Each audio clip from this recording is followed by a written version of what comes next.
Thank you. My pleasure to introduce the Enterprise Keynote Speaker.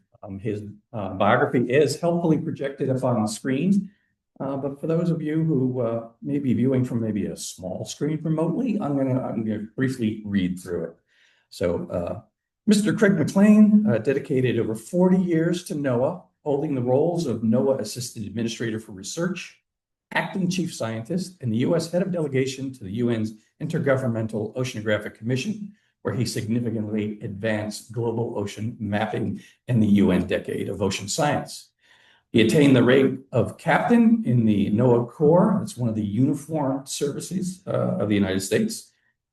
He has been recognized by President Biden for his leadership and commitment to scientific integrity.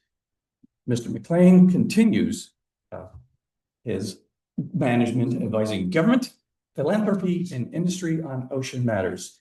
Please give a warm welcome to Mr. Craig McLean.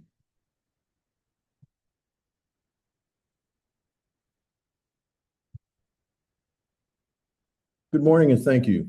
Sound good in the back? Okay, very good, thank you. Well, I'll start by saying that I appreciate AMS and I appreciate the leadership of AMS and what and how you are expressing yourself as a professional society, not just to the young and new entrants into the profession, but into the old gray hairs, and providing a foundation to be heard at a time when it's very important to be heard. So let me digress for a moment. I'm a kid from New Jersey who had a dream at 11 years old of being a deckhand on an oceanographic research ship. I never realized that I could have the opportunity to be a captain of oceanographic research ships and to be involved in a wonderful community of oceanographers, meteorologists, and what soon became known as climate scientists, as we have in our collective community. I remind people that when NOAA was created in 1970, the idea of a climate scientist was somebody in the geography department who could tell us what altitude bananas grew in the Andes. And it's really ripened into something more rich than that, of course, because NOAA, which is a foundation of many of the activities that we pursue throughout the society, was created to study the atmosphere and the ocean and its interaction, blessed with the technology that was developed during the course of the Second World War.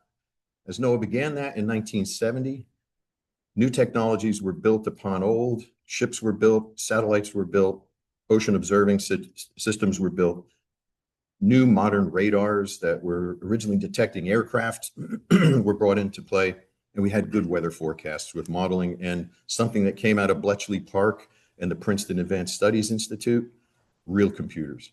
So we fast forward today and realize that our enterprise is built on a solid foundation. But that foundation was really settled in the 1970s. And here we are in 2025, excuse me. Here we are in 2025, and we're still wrestling with the dynamic of that foundation of 1970. In laws, yes, we have the Weather Act with serial reauthorizations, which I think is a good model to follow for the other components of our community, but it may not answer the full question. So I'm going to start with a phrase, and I'll return to it. But what we have today is getting broken recklessly with chainsaws. And what we need to be looking at is how to not replace what is being taken and broken, but ladies and gentlemen, and members of this intellectually rich community, what do we need for 2050? How do we build 2050 and get ready for the ramp up once the crazy stops? Because I do not believe that America is going to tolerate the degradation of services and the quality of what is delivered to the American people when a nation such as ours, who has led in the WMO, the IHO, the IOC, break the code, World Meteorological Organization, of course you know that one, but the International Hydrographic Organization and the Intergovernmental Oceanographic Commission. The United States has historically been a leader. For us to retreat and deliberately decline, when I say deliberately, I don't think there's a grand strategy here. I think it's just hack and whack with the chainsaw until the dollars get too low. And then someone's going to come along and say, you know, we broke something. Let's maybe put something back and fix it. So where is that citizen who's looking at their house after the tornado has run over the house and could have been warned with better and attentive services to the public than what we are on a schedule financially to be providing? This is a grave problem. It means a lot to me because growing up as that same kid in New Jersey, my house flooded. I lived on a river. It was very influential in what I chose to do in my career, as was my father, who was a World War II Navy veteran. As I grew and I realized that since leaving my house, it flooded twice more. Once I was gone and left the house and was near adulthood. In fact, my parents might even say I never made it to adulthood. But if I realize the severity of these impacts to people, I think we've all had an experience. We've all lived an experience where the weather and climate and the component of the other sciences that we assemble in order to make these forecasts and deliver these results to folks, it means a hell of a lot to people's security, their psychological security, their physical security, their financial security. And in an effort to reduce a national challenge that we do have in front of us, which is a government that in amoeboid-like fashion grows and spreads, a budget and debt that continue to accompany that amoeboid-like fashion, we have to periodically take the time to strategically and analytically look at what is the best construct of our enterprise.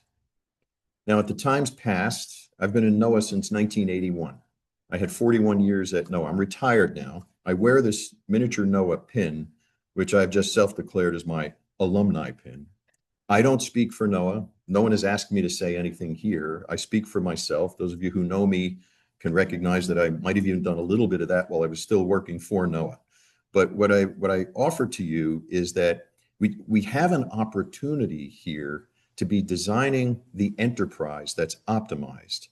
But I encourage you to do that. We have to leave our baggage at the door and enter with the goodwill to have a focused and productive conversation as to what that would look like. So what's the baggage? My baggage would be, I've got a hell of a lot of pride in the agency that I spent 41 years in. Okay, you got to leave that at the door and look and see that the mission that we have right now is the historic mission. It may be slightly different in the future.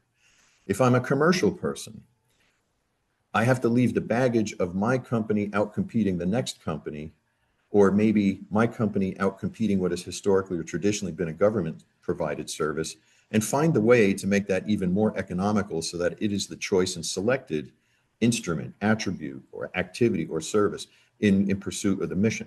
And that's hard to do because we're human beings and we have those passions. We want to make sure that we generate and excel in what we have to offer. Because God bless, if I built it, it's the best one there is. Of course not. So as we go down this journey, I want to bring a name up. Hopefully it resonates with you. John McCain, Senator John McCain. 2008, he's running against Barack Obama for the presidency of the United States. In a town hall meeting, a well-intentioned woman who was informed by the news media she chose to listen to is beginning to drag President Obama's reputation down with the basis of his national origin, fictitiously generated, and his ethnicity. And Senator McCain walked across the floor, took the microphone from the lady, and explained that no, he is a good family man. We just have differences in our policy views. And that's the dignity that has left the room. Not just Elvis.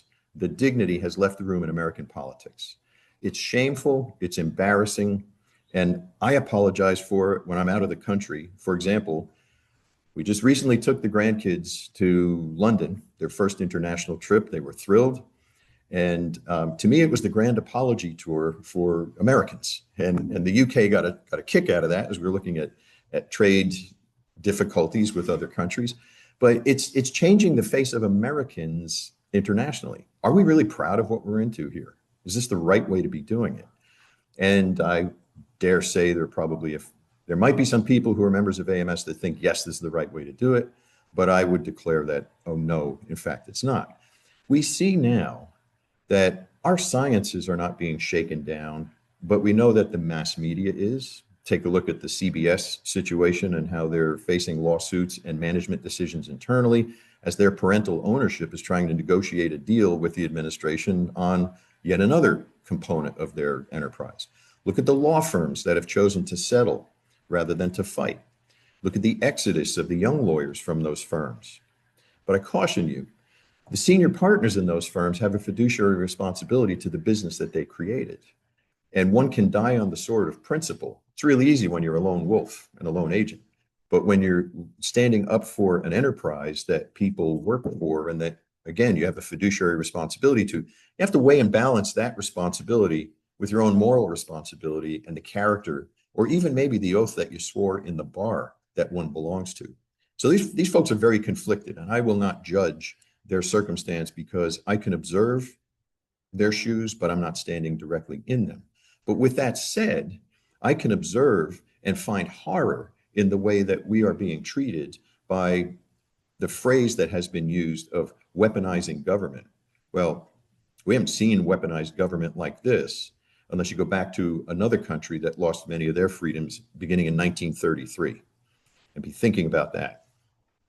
All right, so if I continue down this path of John McCain and his dignity, and what we see in really the big issues that are in front of us, we have what's the end game here? We have the theory of the unitary president right in front of us. I think you're all familiar with that. I hope you're all familiar with that.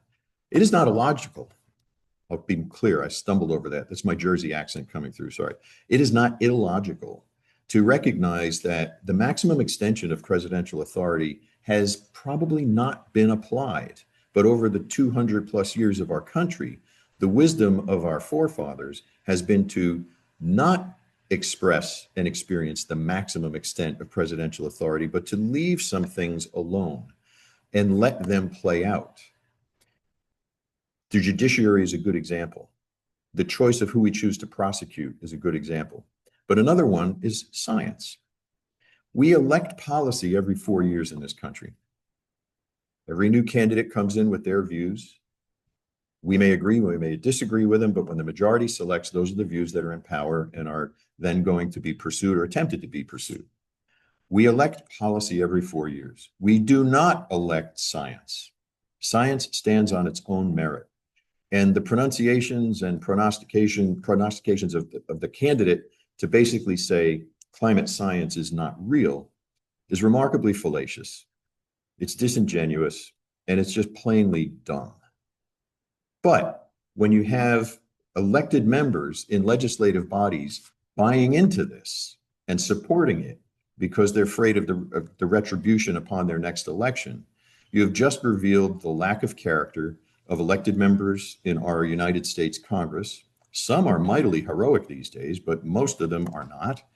And you're realizing that their value proposition is, I want to get reelected at any cost. Well, you are the cost. You are the citizenry, never mind your profession, but you are the citizenry that's going to be debased by this. So with the greatest of pride, I can look to the American Meteorological Society. I can look to the American Geophysical Union, what you have done in order to rise up and say, we will provide an academically credentialed and community respected home for the work of the now canceled National Climate Assessment, required in law, but we're not going to do it. We're going to shut it down because we don't need it. Climate change doesn't exist. Humans have nothing to do with it.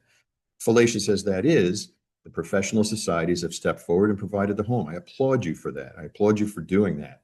And that's really what the value of a hands-clean, objective, nonpartisan professional society is and needs to be all about. Now, if you disagree with this particular president, you can be labeled as anti-Trump.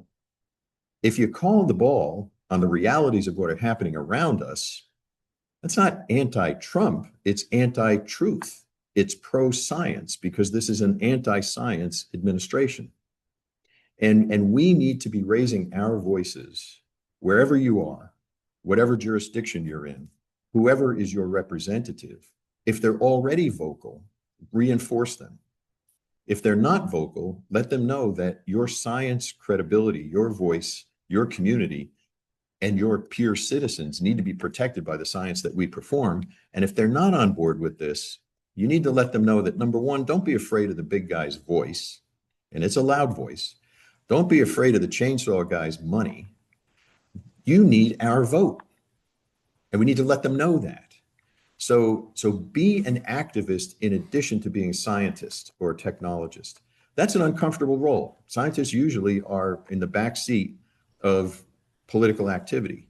And that's one of the reasons why we don't have too many scientifically experienced, we can go farther and say scientifically literate, but scientifically experienced members of Congress, unfortunately. But when we do, sometimes we get surprises. We have a physician on the House Science Committee majority who is a climate denier. A physician. You have to get through some basic science in order to get there. But for some reason, the political rhetoric has won over the challenges. You folks know this, but many people don't. One of the best ways to get through to people who are particularly dug in their position on climate, and that is to basically deny human causation, is to remind them that not only have the world's top scientists and the world's best respected professional societies embraced this, validated this, and pronounced it to be a good conclusion and good science, but the scientists of ExxonMobil, Chevron, Ford, General Motors, coal companies, all of the power companies agreed with what we're living with today was going to be the forecast 30, 40, 50 years ago. The science has been consistent. The marketing department didn't get it.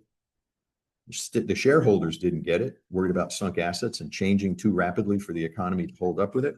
But the same naked promises that we had back in the 70s when NOAA, EPA, and other environmental agencies were created and laws were created, that, my God, this Clean Air Act thing, this clean water thing, it's going to cripple the economy.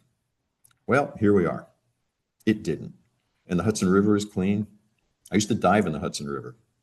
Okay, right away you're thinking, do I listen to anything this guy says? If he was, but I did it for money. I worked for a short period of time in industrial diving, commercial diving, and I was in the zero visibility of the Hudson River. Some years later, in fact, it was unfortunately 2001, and it was just before the horrendous attack on the World Trade Centers, that I saw a commercial diver climbing out of the water.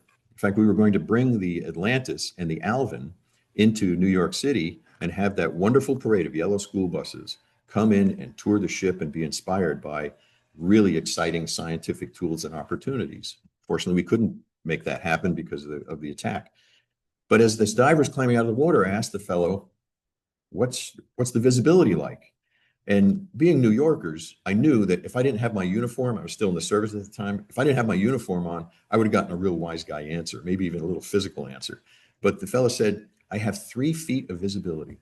And when I dove those waters 2 decades before him, it was like coffee for the first 18 inches. And then it was like nighttime below that.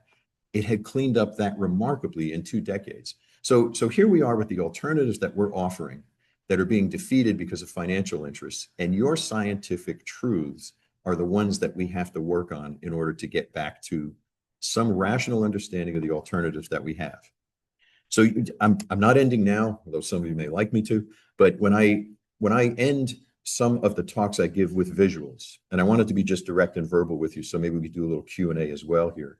But when I end, I usually have a picture of what was then my 8-year-old granddaughter. She's 9 now. And she's at the beach and she is dancing, you know, that lovely phrase, dance like no one is watching.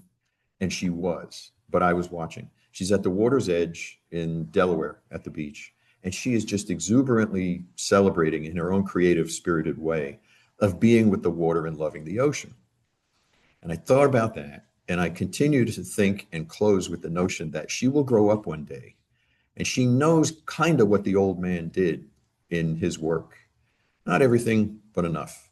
And I don't want her to say, why didn't the old man try harder when we're living in a Mad Max movie set? And we're headed for that if we continue to listen and tolerate the lack of character that exists in a forum not of your making, not of your immediate belonging, but one that you have a voice to offer in, and that is the political sphere. So I'm asking you to become an activist of voice and continue to inform the people who are not moving in the right direction and to reinforce those who are. I live just in suburban Maryland, and Congressman Jamie Raskin is my representative. It's nothing like having a former professor of constitutional law as your congressperson at this point in time. I am apolitical. I have voted for Democrats. I have voted for Republicans.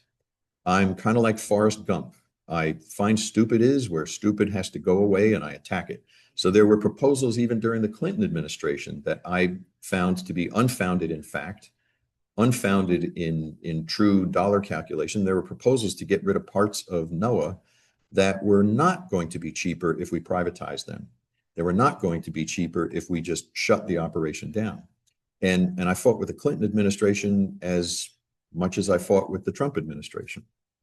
You may be more familiar with the Trump goings, but just a show of hands, does my name have any association with a past hurricane for you? Show of hands. Hurricane Dorian. Okay, so maybe a moment if I make this a little bit more relevant.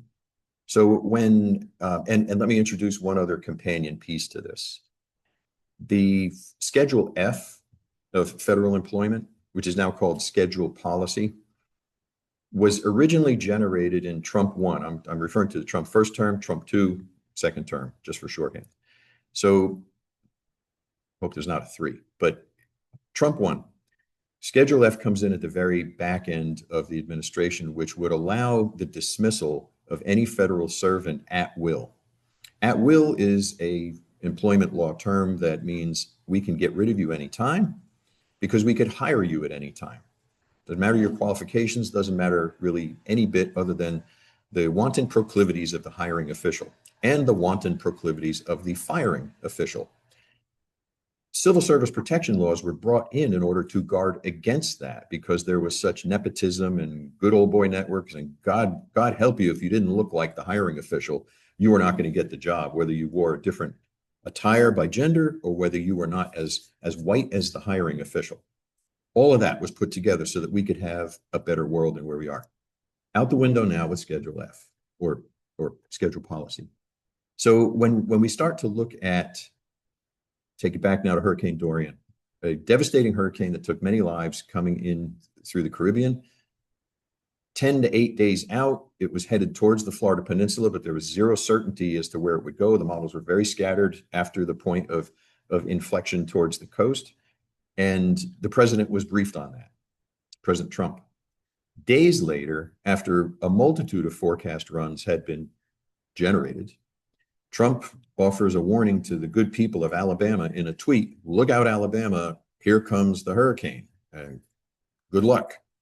Well, it wasn't going to Alabama at that point, and for days it had been known not to be going to Alabama. So phone calls are made to the managers, to the forecasters in the National Weather Service, and emergency managers, governors, mayors, concerned citizens, they're all calling.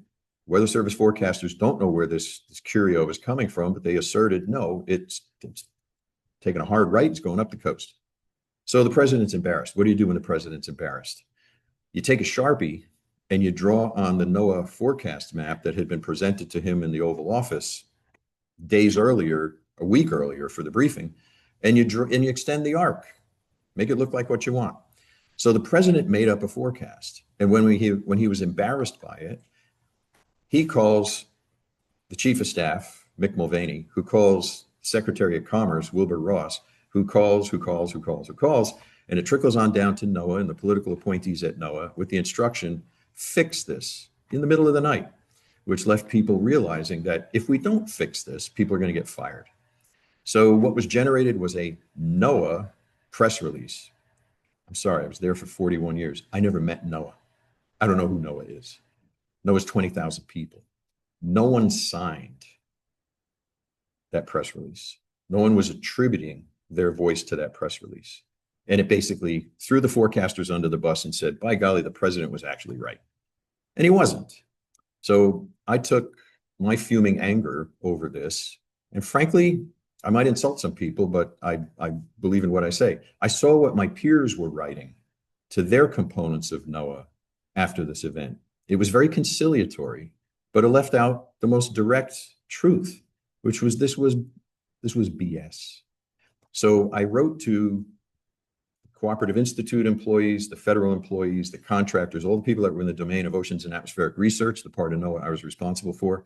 And I called it out as a political gesture and sham, and that needed to be investigated under the Scientific Integrity Act, Scientific Integrity Policy. I wish there was an act. We have to make it illegal to politically manipulate scientific thought and conclusions in order to satisfy fictions. Congressman Tonko had a bill in the last Congress to do this, and regrettably, it did not get the backing that it needed. You'll also notice that the executive order that was generated by President Trump about scientific integrity that barred political interference with scientific conclusions, not a bad idea. That was taken away day one of the Trump administration. So if you take the positive away, you're left with the negative. It is now lawful, or it's now policy, that you can come in and obliterate scientific conclusions with political thought. That's a dangerous place for us to be. So Trump makes a forecast. Trump's wrong.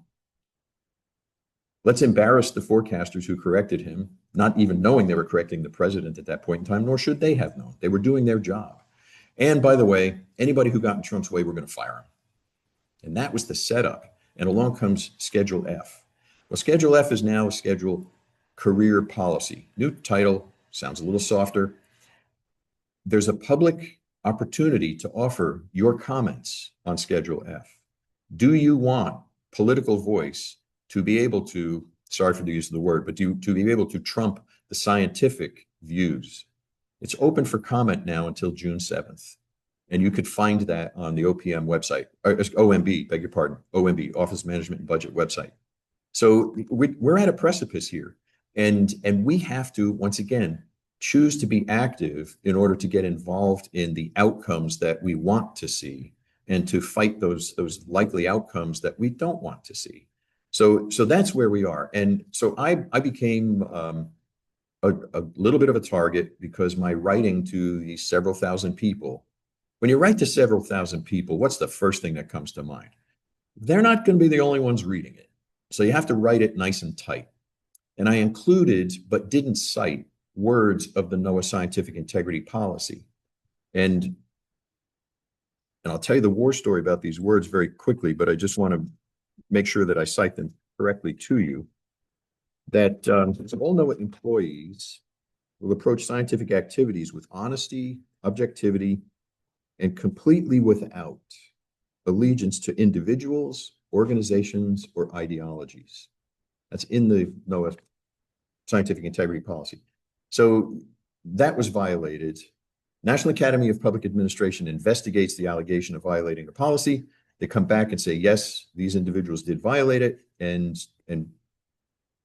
we're done. There's no censure for that because of the position that people held. So we now have full circle.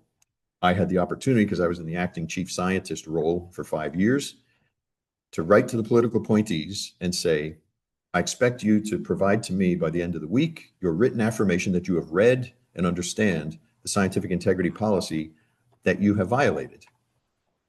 I'm from New Jersey. I like to pick a fight. Tony Soprano country. Okay. So I got back the notice of, well, thank you very much. You're no longer the chief scientist, and we move on. And frankly, friends, I was okay with that. I was administratively filling the position. I still had my career position, but I was okay with that. But it made big news. And Don Lemon's people and Cuomo's people and all the folks are calling my house. My wife is all upset because she gets rattled by these things.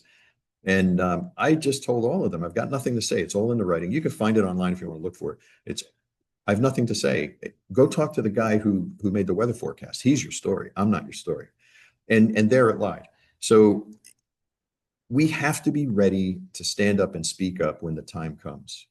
We can't be afraid of the political retribution, the law firm example, the CBS example. There are many others. Scientifically, it's going to come down to this. So let me return to this schedule career policy, policy career, Schedule F. I know in the list of NOAA scientists and other agencies, I'm sure, that climate scientists are destined to become Schedule F employees, at will, hire and fire, losing their civil service protection. The policy of the president is that climate science with human causation is not real.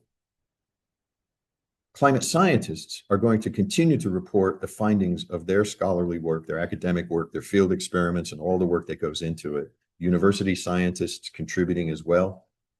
How does that intersect? How does that come together when you are directly confounding not the president's weather forecast, but the president's policy conclusion on something as important and as existential to us as climate science. It is not a good recipe. Now, the current Secretary of Commerce comes from a rather large and well-financed financial house and background. That house has declared itself that climate science is an existential threat to society. And the instruction to their entire commercial enterprise was look at climate risk. And it wasn't just flippant climate risk. It wasn't bananas in the Andes. It was look at the human causation components of climate risk. So the hypocrisy is profound. And for us, our integrity as a science community, a science leading community, in order to hold that line and hold that bar, not in a political language. I ask you privately, write to your representatives. I'm not telling you what to say. You know what to say. You know how to express yourself. So be involved there. But I'm not suggesting that the American Meteorological Society turn into a political arm. The science speaks for itself. We don't elect the science. And that's what your voice needs to continue to reinforce with the credibility that you've worked for decades to earn, that you have earned, and that society generates on your behalf. So where do we go and how do we take this farther down the road? One of the components that has been a survival strategy, and one of the things that really surprised me in the first Trump administration is that little old NOAA, despite the heavy pressure to downsize, downscale, and remove budget from NOAA, which Congress didn't accept, was able to get a presidential memorandum instructing all federal agencies to go and map the United States exclusive economic zone. No other president was able to give us that unified instruction. So there's a national ocean exploration, mapping, and characterization instruction that is very much part of the interagency National Ocean Partnership process now under the Subcommittee on Ocean Science and Technology. Where'd that come from? Well, there are ways to go ahead and use the language, the desires, the policy perspectives of the current administration to get some of the things that we're looking for. In most cases, weather is not highly political. But in this case, weather is getting whacked because the cuts are blind. They are not analytical. And when we see that the mission directors of the hurricane hunters were fired because after more than a decade of workmanship in order to get to the point of being selected for such a position, because they were within 1 year of their hire, they're probationary employees, so out they go. You can't fly through a hurricane without a mission director telling the pilot where we need to make the transects, what approaches to make. Of course, the pilot's skill is what controls the safety of the airplane, but the mission director controls the penetrations and the measurements that are being made. Okay, we made a mistake, let's hire them back. Well, all the other probationary employees, which were illegally fired, then by the court, rehired, then by another court, refired. This is crazy what we're doing to our people. But I find it absolutely heartless, to be kind, that we seem to see a gleeful moment from the Office of Management and Budget, particularly the person who directs it, at the fear that federal employees are living because he promised to deliver that before he came into that office. That to me is unconscionable. That is not fulfilling the responsibilities of federal leadership. So figure out within the weather domain what can be palpable, salvageable, or achievable under the current administration. Project 2025 says, let's go and privatize the Weather Service. I don't know what that looks like. It really was just a naked emotional outcome stated that we will privatize the weather services. And I think we're richly enjoying privatized contributions for the $10 billion industry that takes NOAA acquired information and then capitalizes upon that for custom forecasts for specific needs beyond safety of life and property, which is really where the NOAA mission ends, and then greater opportunity for the private sector to take it further. But there may be other areas to look at in addition to that. That's why I raised the question of what do we need for 2050 rather than let's replace what we have had. And what we've had is okay. I know there's restlessness in the community of what we have had and the way that it's constructed, So let's solve that restlessness. Let's work through a forum much like AMS in order to handle and address those opportunities. But the ocean mapping exercise is one good example where you can see some positive gains coming from this. And one of our colleagues who's in the ocean side was offering congressional testimony to the House Resources Committee, who were asking questions about what is the state of readiness for the commercial sector to be contributing to components of the NOAA mission. This person makes and deploys ocean sensors. They're very analogous to the Argo program and other types of measurements that we make. And I think most of you know that that Argo program and the buoy programs are bringing in a whole lot of information that our outlooks are capable of generating. As I reminded my good friend Louis Uccellini, and he truly is a good friend, we meet for coffee at a bakery every other Sunday or so, and we just catch up with each other. But Louis, actually, I was flattered. He quoted me at the floor of the WMO for bumper stickers. I had 150 bumper stickers made up, and I gave them out at a WMO or at an AMS meeting some years ago. If you like your 7-day weather forecast, thank an oceanographer. Right? We are intertwined. We are one scientific community. It's not meteorologists and oceanographers. We're all working on the same sort of thing. But if we look at the models, plural, of potential privatization of the weather forecast, it's a worthy discussion to have. This is an enterprise that's richly invested on all levels. And again, what it looks like today may not be what it looks like tomorrow. But this chap offered that he saw no model, as he offered to the Congress, he saw no model to replace NOAA with private sector capacity. Satellites, radars, buoys, ships, so many things that we have. And I'll offer you this just for contemplation. NOAA is trapped in the Department of Commerce. They are a remarkably infirm and feckless steward for the NOAA portfolio, as they have been since NOAA's creation. Maybe I understated that, but I'll let you be the judge. Many times the NOAA needs have been subrogated and passed over for other components of the commerce portfolio, the census being among them. That's constitutional. We have to have a census, of course. But go back to 1970, when NOAA was created, the recommendation was to put this new ocean agency, which combined all ocean components in the federal government, into one agency that could operate on the express purpose of advancing the United States' presence, issues, benefits, resources of the ocean. And don't put it in a department that previously exists, because the purpose for which that department was created will smother the ocean portfolio. Well, we've got over 50 years of experience proving that the Stratton Commission authors were correct, because that's just what's happened. So as Commerce has denied NOAA's advancement, we've seen the suppression of many opportunities that have come up that are in our minds. I remember one distinctly, which was social science. And I don't ask for the show of hands. I know you know it. We need to understand how people think when they receive our products. And the Commerce Department told me and others, NOAA doesn't do social science, so drop that budget request. Well, we didn't, and we just tucked it in underneath. I guess I'm deep state, you know I'm deep state. We tucked it in underneath the research agenda that we had, because there's no way to fulfill the statutory mission of the National Weather Service without understanding how the public receives the products. And frankly, friends, I think we're a long way away from getting there. We are too tied to the, hey, we're all friends here.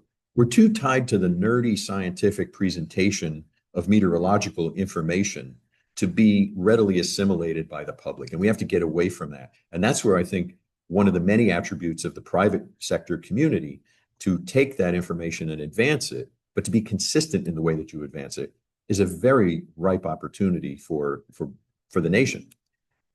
Putting that together is going to be an important opportunity. But I digress. So back to commerce. One of the ways that I additionally worry, in addition to the Schedule F for the schedule policy issue, is that right now today, you've probably seen this in the newspaper, and I do believe that the reporting is accurate. Every contract of $100,000 or more is reviewed by the Secretary of Commerce. And God knows, I would hope he's got more important things to do than to be reviewing $100,000 contracts. What does $100,000 buy in the world that you're in? You don't even get one person for $100,000. You don't even resupply the annual or semi-annual toilet paper inventory for $100,000. But yet this man is doing just that while you are waiting for your company's ability to be compensated for the work that you're doing with and for NOAA. That the employees are waiting for the opportunity to complete their mission, that ships don't sail because we don't have the repairs done because of that, the buoys can't therefore get deployed.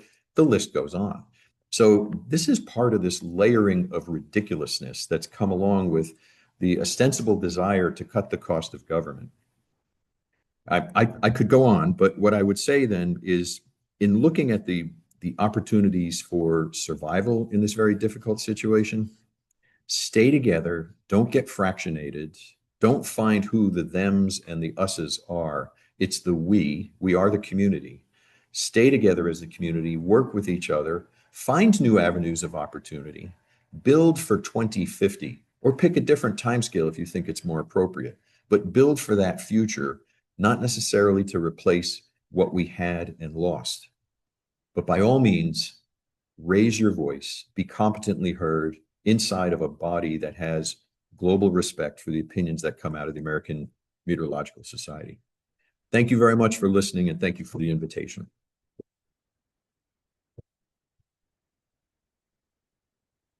Thank you.